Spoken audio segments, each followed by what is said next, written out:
दोनों में। Excuse me ma'am, मुझे कुछ पूछना है। हाँ बोलो, पूछो।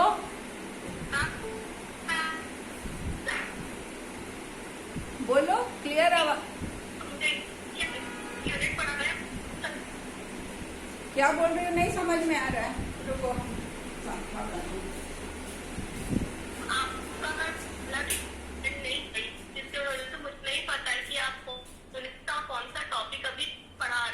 लैंग्वेज अक्रॉस करिकुलम टॉपिक का ये जो आपका पेपर है उसका यूनिट 2 मैं पढ़ा रही हूँ। ठीक है, आप सिलेबस में देखना कि यूनिट 2 में क्या है, लैंग्वेज एक्विजिशन स्किल है, उसको मैं पढ़ा रही हूँ। आपका हिंदी में बता दे रहे हैं, हिंदी में यूनिट 2 क्या है कि भाषा के कार्य, पाठ्यक्रम और भाषा के द्वारा सीखना। ठीक है, तो उसका पहला चैप्टर है ये भाषा की आवश्यकता, भाषा का, मातृभाषा का महत्व, ये सारी चीजें हम देख रहे हैं। तो भाषा को जानने के लिए हमें क्या क्या कठिनाई होती है और किस तरह से भाषा हम अर्जित करते हैं, सीखते हैं, ये बिल्कुल नया पेपर है आपके लिए, इसलिए इसको समझने में दिक्कत हो रही है। और ये भाषा इसलिए आपको सीखना जरूरी है क्योंकि अब जो टीचिंग है उसमें मातृभाषा पर बहुत जोर है, और मातृभाषा में जब हम किसी को कोई चीज सिखाते हैं तो भाषा सिखाने का मेन उद्देश्य होता है कि हम उसके उच्चारण को सिखाएं, उसके प्रोनाउंसिएशन को सही करें, और उसके प्रोनाउंसिएशन को सिखाने के साथ साथ हमें क्या करना है कि वो कैसे एक्वायर करता है ये सिद्धांत हम जाने। भाषा अर्जन का सिद्धांत, साइकोलॉजिकल सिद्धांत क्या है इसको भी समझना है। ठीक है, तो ये सारी चीजों को हम देखेंगे, और ये बिल्कुल नया चैप्टर है इसलिए आपको अनूठा सा लग रहा है, और एक बार आप समझ जाएंगे तो आपको आसानी होगी। ठीक है, क्योंकि आप टीचर, साउंड आ रहा है ना, फैन ऑन ही कर देते, साउंड आ रहा है आपको, सुन रहे हैं ना हम। तो इसलिए भाषा अर्जन क्यों जरूरी है। आप एक टीचर बन के जब भी क्लासरूम में आप टीचिंग करोगे, चाहे आप साइंस के हो चाहे आप आर्ट्स के हो, आपको ये अधिकार नहीं है कि आप गलत शब्द लिखो बोर्ड पर, गलत उच्चारण करो, या बच्चों को गलत शब्दों से पढ़ाओ। गलत शब्दों का मतलब गलत शब्द नहीं, गलत लिखा हुआ शब्द, स्पेलिंग मिस्टेक या उच्चारण दोष, जहाँ स है वहाँ स बोलना, जहाँ श है वहाँ श बोलना, ये सारी चीजें। तो आप जब, अभी तो फर्स्ट सेमेस्टर है, जब आप पढ़ाने के लिए जाओगे, जब आपका इंटर्नशिप होगा तो आपको हर जगह पे टोका जाएगा। हम सारे सुपरवाइजर्स होंगे जो आपको टोकेंगे, बोर्ड में गलत लिखने पे टोकेंगे, गलत उच्चारण पे टोकेंगे। तो ये सारी चीजें आपको सीखना है अपने लिए भी और बच्चों को भी सिखाना है, ताकि आपके ही द्वारा भाषा की नींव तैयार की जाएगी ना। आप जैसा पढ़ाएंगे बच्चे वैसा ही बोलेंगे। तो मैंने शायद पहले भी क्लास में बताया था कि उच्चारण अगर टीचर सही नहीं करेगा तो बच्चे को, अगर आप श्रुति लेख लिखा रहे हैं, डिक्टेशन दे रहे हैं, तो आपका उच्चारण गलत होगा तो बच्चे भी गलत लिखेंगे। इसलिए टीचर का शुद्ध बोलना और शुद्ध समझना बहुत जरूरी है। तो अब हम देखते हैं कि बच्चा जो जन्म लेता है वो भाषा कैसे अर्जन करता है, भाषा कैसे सीखता है। आज एकदम ध्यान से सुन लीजिए, फिर इसके बाद इस नया चैप्टर है इसलिए आपको समझने में दिक्कत हो रही है, और ये आपके करिकुलम का पार्ट है और सिलेबस का भी पार्ट है। तो भाषा के लिए हमने सबसे पहले क्या बताया था कि भाषा की विशेषता क्या है। ठीक है, उसमें हमने बताया था कि यहाँ पर मैं लाल पेन से लिख रही हूँ ताकि आपको समझ में आए। एक बताया था मैंने सिंटैक्स, भाषा के लिए syntax. Board is not visible, let me see, मुझे तो दिख रहा है, इसमें स्क्रीन में तो दिख रहा है। मैम स्क्रीन में दिख रहा है बट ना ऊपर का हेडिंग नहीं नजर आ रहा है। हाँ, हेडिंग के पास हम पहुंचेंगे ना तो हम कैमरा मूव कर देंगे। अभी हम, ठीक है, अभी हम रेड पेन से जहाँ लिख रहे हैं ना बीच में, उस पर ध्यान दो। बोर्ड ये कैमरा मूव करेगा। तो हमने कहा था कि भाषा का कैरेक्टरिस्टिक्स में पहला बताया था, ये मैं पढ़ा चुकी हूँ, फिर से रिपीट कर रही हूँ, सिंटैक्स, जिसको हम हिंदी में वाक्य विन्यास कहते हैं। बस एक एक लाइन में ये बता के आगे बढ़ेंगे। तो वाक्य विन्यास क्या होता है, ये बोलता है, इसमें क्या है कि वाक्य का वर्ड का, जब आप कोई सेंटेंस बोलते हो तो आपके वाक्य का अरेंजमेंट कैसा होता है, how you arrange the words in a sentence, किस तरह से आप एक वाक्य में शब्दों को सजाते हैं, किस तरह से।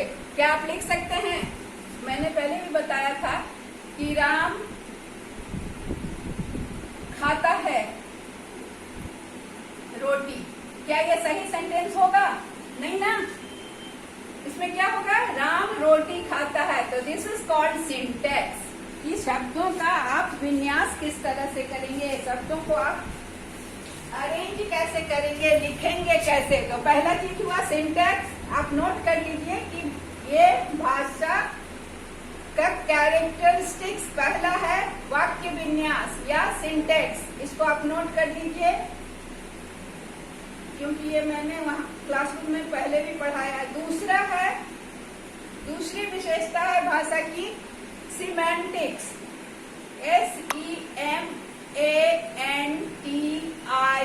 SEMANTICS, सिमेंटिक्स, जिसका मतलब होता है कि अर्थ, शब्दों के अर्थ, जो भी आप शब्द या फ्रेज यूज करते हैं उसके अर्थ, उसे कहते हैं, ये भाषा के ज्ञान में भाषा की विशेषता है कि जो शब्द आप यूज करें उसका अर्थ।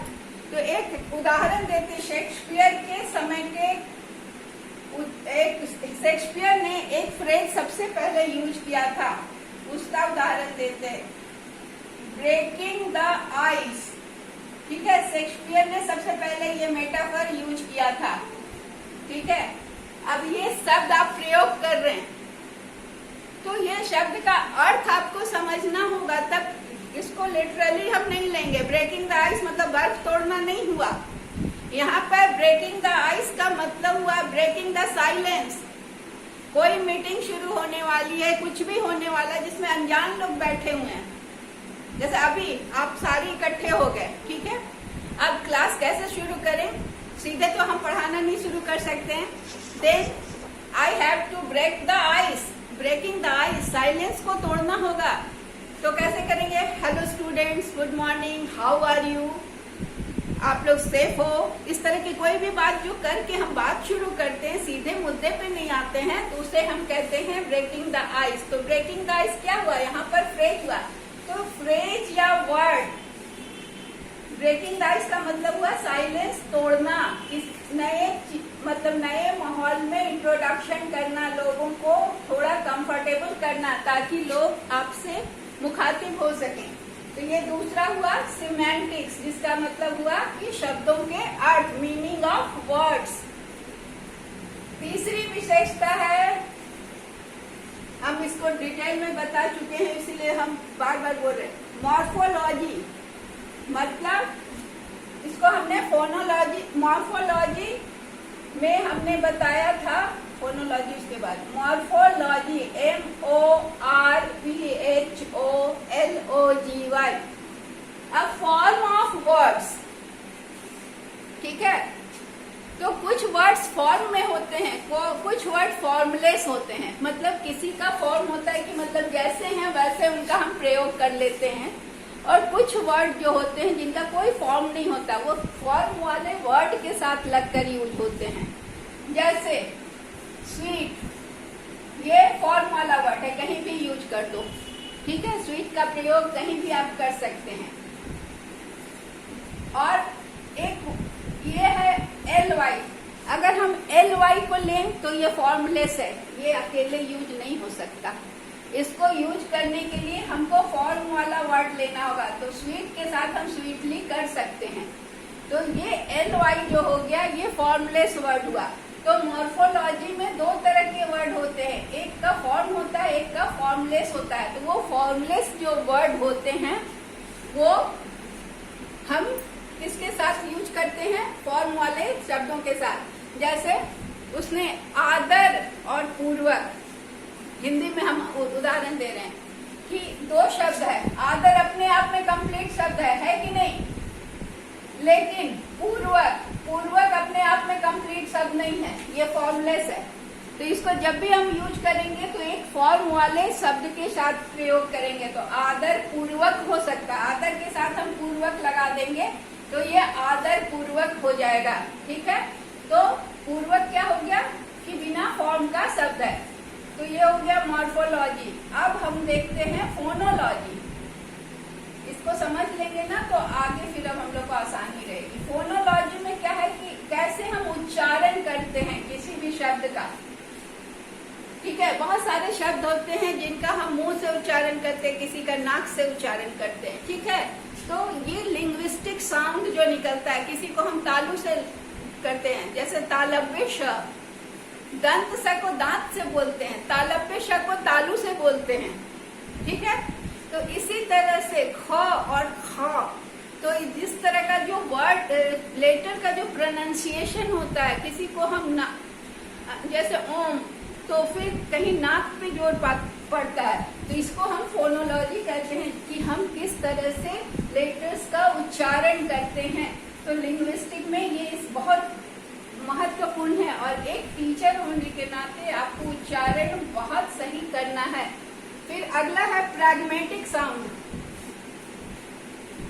प्रैग्मेटिक साउंड,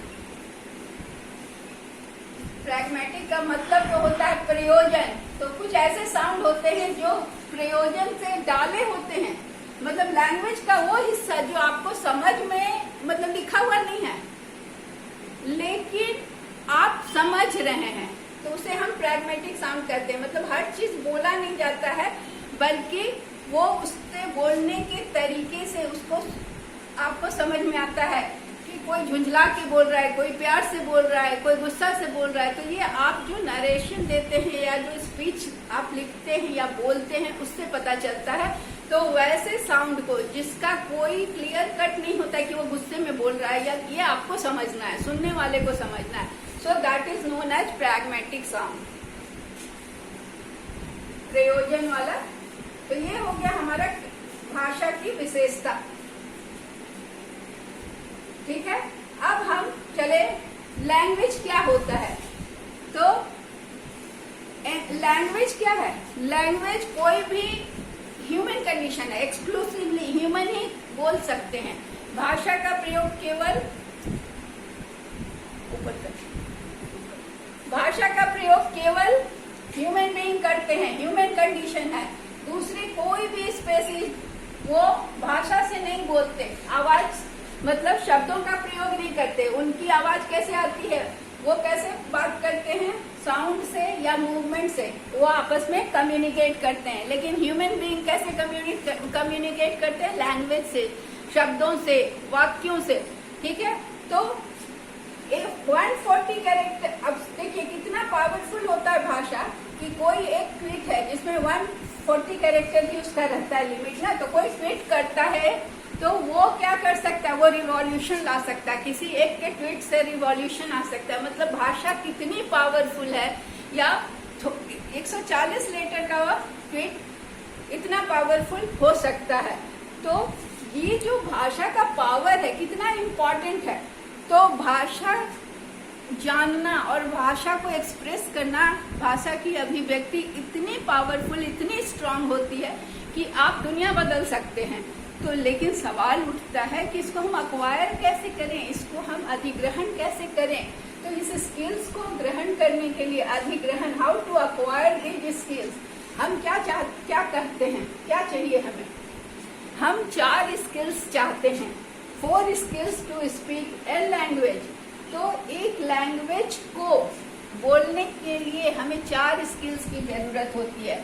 पहला स्किल है सुनना, बोलना, पढ़ना और लिखना। ये 4 स्किल है। ये 4 स्किल जब हम जानते हैं, listening, speaking, reading and writing, then our language skill will become powerful. हम जो लिखेंगे, हम जो बोलेंगे, that have very much effect. तो लैंग्वेज एक्विजिशन, हमने LA लिखा है शॉर्ट करने के लिए, जगह फिर कमी थी। तो लैंग्वेज एक्विजिशन मतलब भाषा अर्जन, वह प्रोसेस है जिसमें कि लोगों में क्या उत्पन्न होती है? एबिलिटी, योग्यता उत्पन्न होती है। It creates the ability among human being to understand a language, किसी भाषा को समझने की क्षमता प्राप्त होती है और इसका प्रयोग दूसरों से बातचीत करने में जब हम करते हैं तो इसकी योग्यता प्राप्त होती है। तो जब हम भाषा का अर्जन करते हैं तो हमें क्या मिलता है? किसी भाषा को समझने की योग्यता मिलती है और दूसरे से संवाद करने की योग्यता प्राप्त होती है।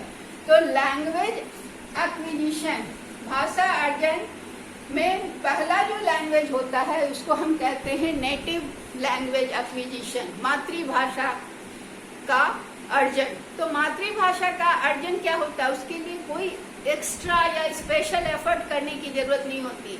बच्चा घर में जन्म लेता है, घर के लोग उससे जैसे बात करते हैं वो भाषा खुद ब खुद सीख जाता है। जैसे बंगाल में कोई जन्म लेता है तो उसका वो बांग्ला बोलना अपने आप सीख जाता है। उस दिन मैंने गुजराती का उदाहरण दिया था।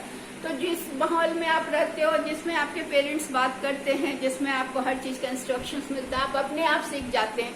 उसके लिए ना तो आपको कोई ग्रामर सीखना पड़ता है, ना कोई वर्ड का पावर या कोई वोकेबलरी को एनरिच करना होता है, बस आप बातचीत के क्रम में सीख जाते हैं। दूसरा टाइप का जो लैंग्वेज एक्विजिशन होता है, भाषा अर्जन होता है, जब कि आप नेटिव लैंग्वेज को अक्वायर कर लिए, उसके बाद आप जब सेकेंड लैंग्वेज को अक्वायर करना चाहते हैं, दूसरी भाषा, ठीक है। तो पहली भाषा चूंकि आपको आता है, लेकिन पहली भाषा और दूसरी भाषा में बहुत अंतर होता है, लॉट ऑफ डिफरेंस।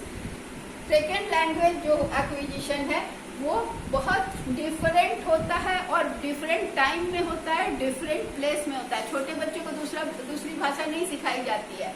तो क्या होता है कि उसके लिए जब भी हम दूसरी भाषा, जैसे हम हमारा नेटिव लैंग्वेज जो भी हो, सपोज हमारा नेटिव लैंग्वेज हिंदी ही है, मातृभाषा हमारी हिंदी है।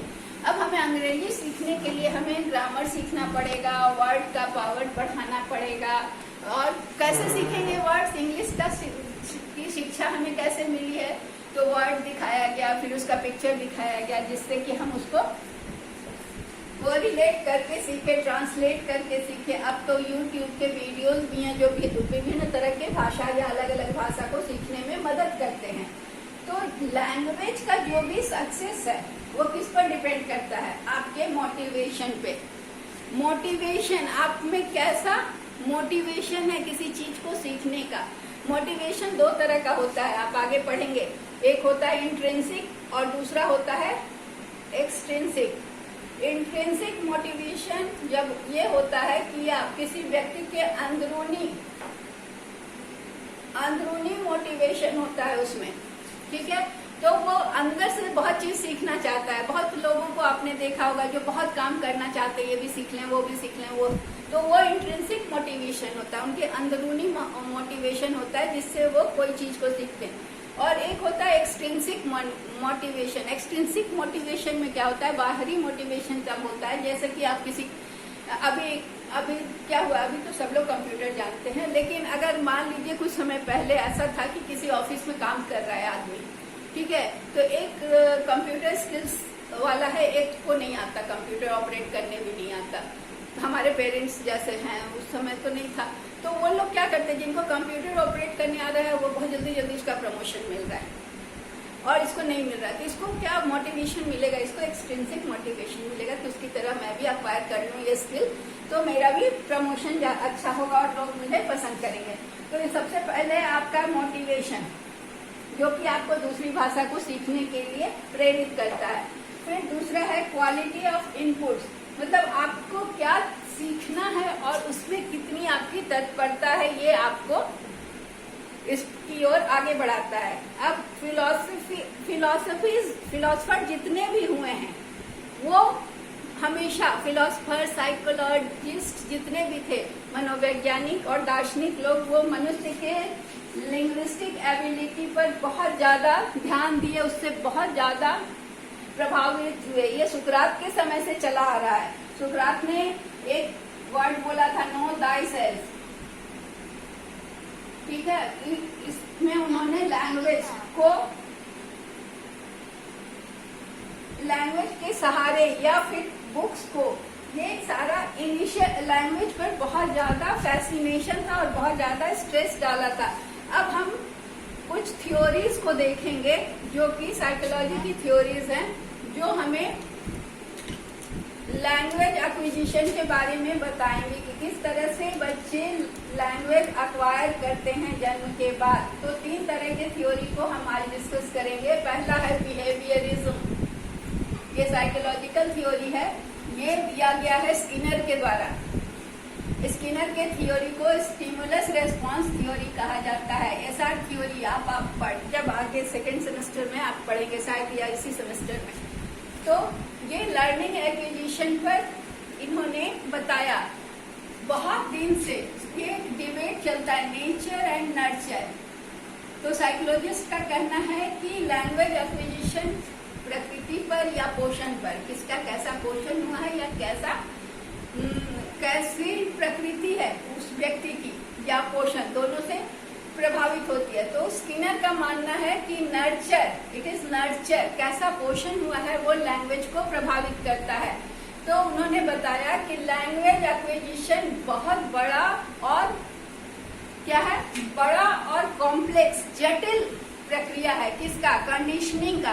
उन्होंने ये पहले उनका एक उदाहरण समझ ले। कंडीशनिंग क्या होता है?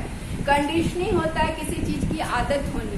तो जैसे उन्होंने एक एक्सपेरिमेंट किया था कि एक डॉग था, डॉग को वो क्या किए कि कुछ दिन तक बेल बजाते थे और बेल बजने के बाद उसको लाके खाना का प्लेट दिया जाता था डॉग को। तो कुछ दिन ऐसा करने से डॉग को क्या हुआ कि कंडीशनिंग हो गया कि बेल बजेगा तो उसको खाना मिलेगा, और वो क्या करता था, फिर वो सैलिवेट करने लगता था। तो जैसे घंटी बजती थी बस डॉग का लाड बनना शुरू होता था, वो सैलिवेट करता था, और सैलिवेट करने के बाद उसे फूड का प्लेट दिया जाता था। तो ये क्या हो गया, उसका स्टिमुलस था घंटी बजना और इसको स्टिमुलस था फूड प्लेट और रिस्पॉन्स था सैलिवेशन।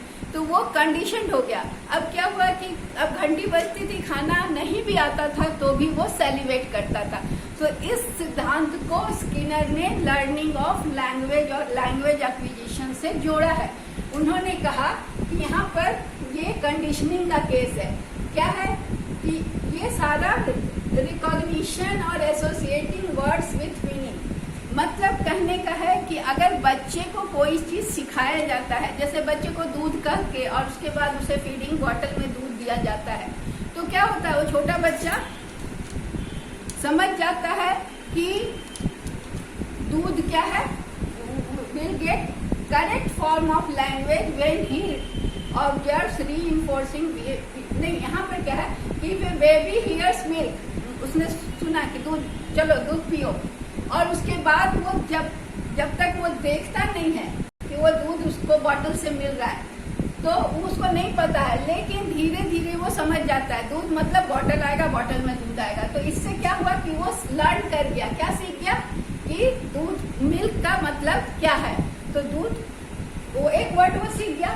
तो इस तरह से वो लर्निंग इन दिस व्यू क्या है, स्टिमुलस रेस्पॉन्स। पहले उसको बताया गया कि दूध मिलेगा, फिर उसके बाद बॉटल मिलता है, तो उसका रेस्पॉन्स। तो अब क्या है, नहीं दिख रहा, नहीं दिख रहा है, दिख रहा है ना।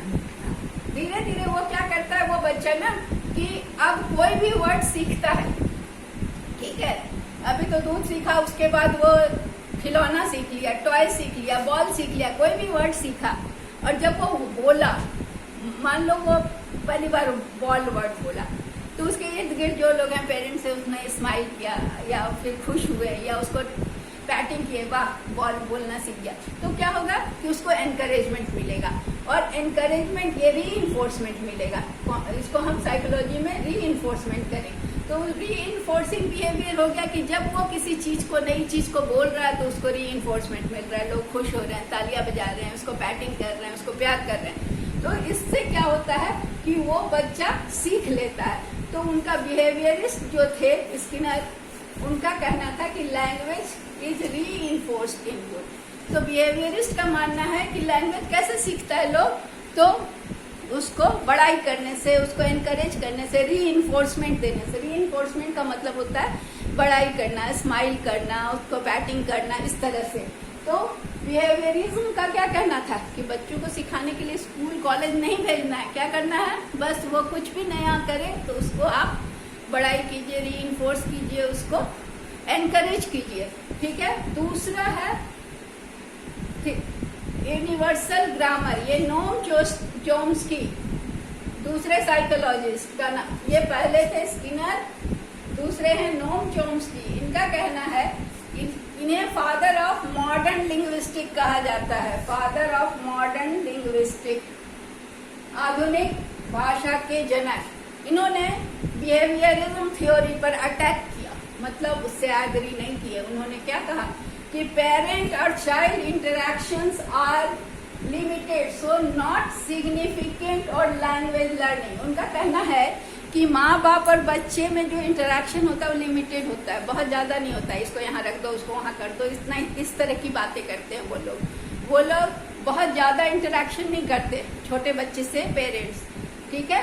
तो इससे क्या होता है कि इससे उनका देयर इज लिमिटेशन, तो बच्चा लैंग्वेज नहीं लर्न करता है। उनका कहना है कि उनका कहना था पहले स्किनर का कि पेरेंट्स के रीइंफोर्समेंट से सीखते, इनका कहना है नहीं, क्योंकि उनका मानना है चोम्स्की का कि लैंग्वेज का जो इंटरेक्शन होता है वो लिमिटेड होता है।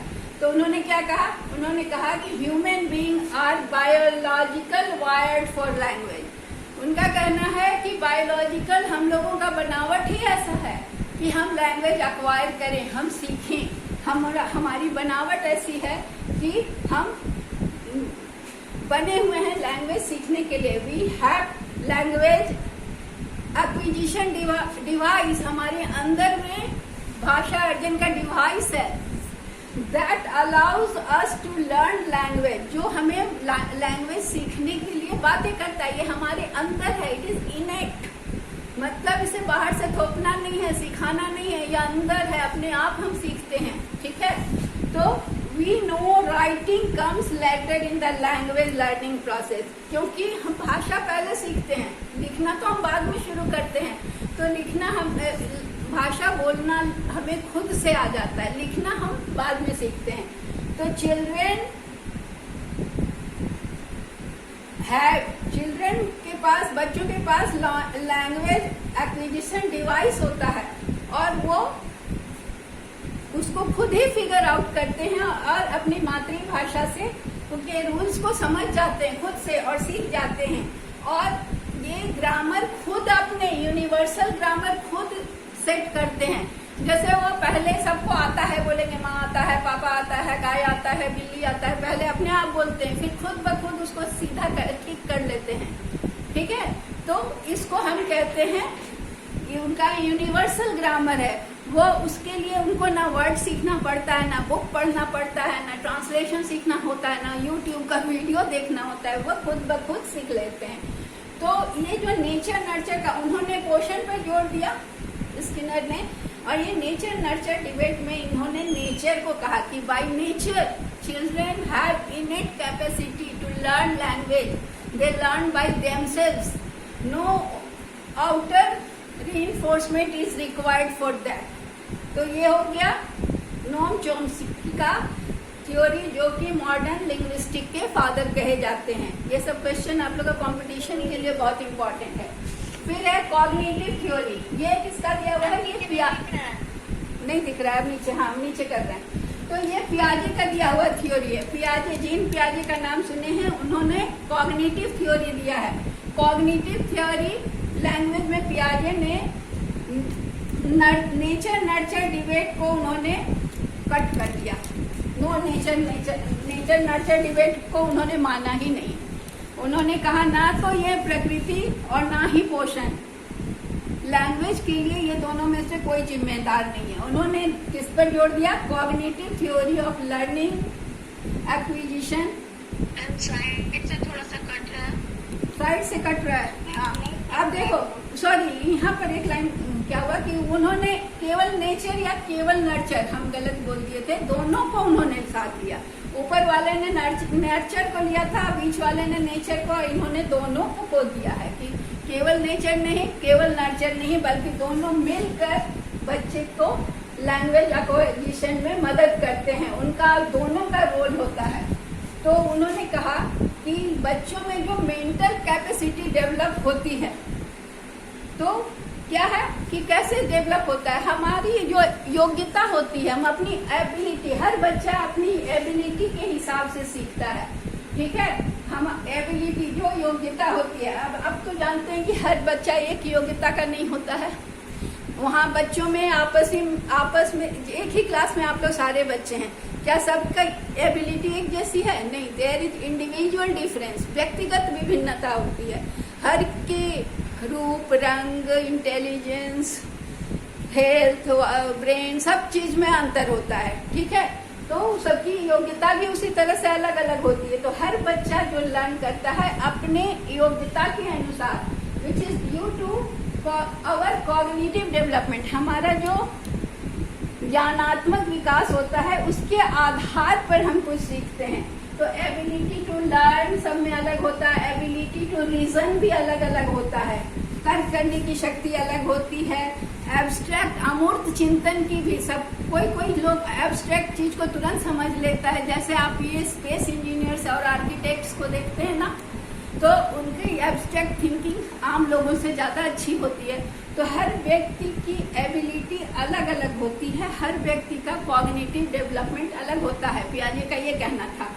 तो इसीलिए जैसे जैसे बच्चे बड़े होते हैं वो उनका एक्सपीरियंस बढ़ता है, अनुभव बढ़ता है, वो चीज़ों को ऑब्जर्व करते हैं, आसपास की चीज़ों को, और उसके बाद उसके साथ साथ वो ज़्यादा कॉन्सेप्ट को सीखते हैं और लैंग्वेज उसके साथ साथ आता जाता है। अब हम इसको मिटा रहे हैं। अब आपको एक चीज़ और दिखाएंगे। इस टेबल को आपको कल भी बोले थे बनाने के लिए, आज उस क्लास में तो आपने कहा कि बोर्ड ब्लैक हो गया था, अभी बना लेना। अभी मैं बना रही हूँ क्योंकि ये फोटो नहीं जाएगा, ये खाली पहला वाला फोटो जाएगा।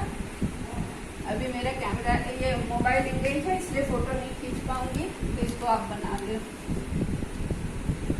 अभी तक क्लियर हो गया सारा?